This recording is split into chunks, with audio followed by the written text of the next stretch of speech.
O presidente Jair Bolsonaro deu um discurso num tom muito semelhante ao seu penúltimo discurso. Um tom mais institucional, um tom mais ameno, um tom mais pacificador.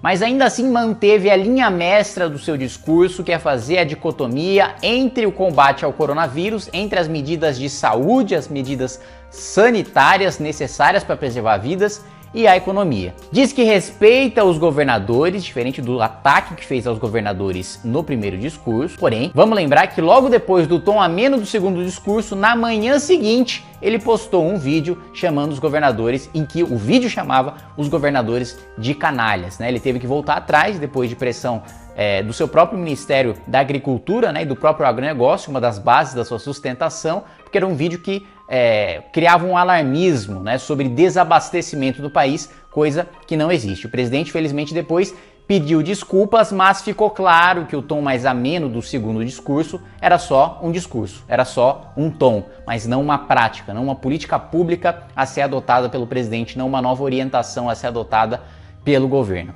Ao mesmo tempo, dizendo respeitar os governadores, tenta se eximir de toda a responsabilidade pela quarentena, pelo isolamento e pela recessão que está por vir. O mundo inteiro vai passar por uma crise econômica e a principal causa é a pandemia. Não são as medidas de isolamento, não são as medidas de combate ao coronavírus. Aliás, essa tese, essa falsa dicotomia entre economia e saúde pública já foi refutada pelo Fundo Monetário Internacional e pelo MIT num estudo que demonstrou que, na verdade, medidas mais rígidas e mais restritivas no controle da pandemia permitem uma recuperação econômica mais rápida porque preserva vidas. E economicamente falando, preservar vidas significa preservar mão de obra, e impedir que a pandemia se espalhe também significa diminuir gasto público no setor de saúde, evitar que os pacientes ao máximo cheguem num estado grave e que, portanto, custem mais ao Estado brasileiro. Portanto, tanto do ponto de vista econômico quanto do ponto de vista de saúde, de preservação de vidas,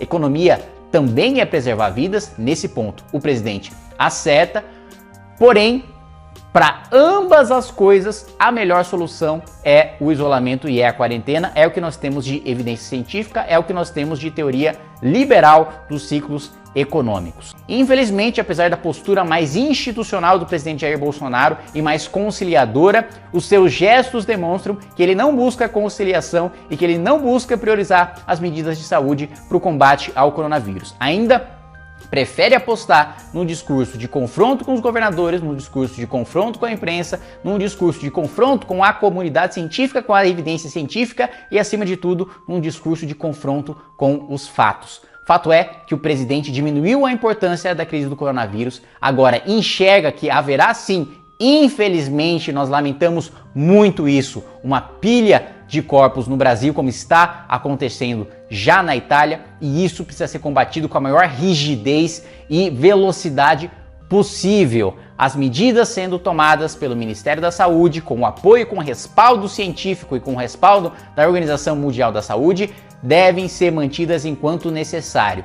Claro que todos nós queremos voltar a trabalhar o mais rápido possível. É claro que todos nós queremos retomar nossa economia o mais rápido possível. É claro que economia significa vidas e que, portanto, nós devemos também priorizar a recuperação econômica. Porém, não existe recuperação econômica e nunca existiu em nenhum momento da história do mundo com uma pandemia em curso. E nós só acabamos com a pandemia, evitando o colapso total do sistema de saúde, achatando a curva de infecção e permitindo que, aos poucos, casos moderados possam ser tratados no nosso sistema de saúde, sendo que é importante lembrar, o ministro Mandetta tem lembrado e a Organização Mundial de Saúde também. O coronavírus não é um vírus que ataca somente aqueles que infecta. É um vírus que ataca o abastecimento, é um vírus que ataca o sistema de saúde, é um vírus que colapsa o sistema de saúde. Portanto, não interessa se você tem diabetes, se você tem depressão, se você sofreu um acidente de carro. Se todos os leitos estiverem ocupados por infectados pelo coronavírus, você não conseguirá ser atendido e o óbito será o mesmo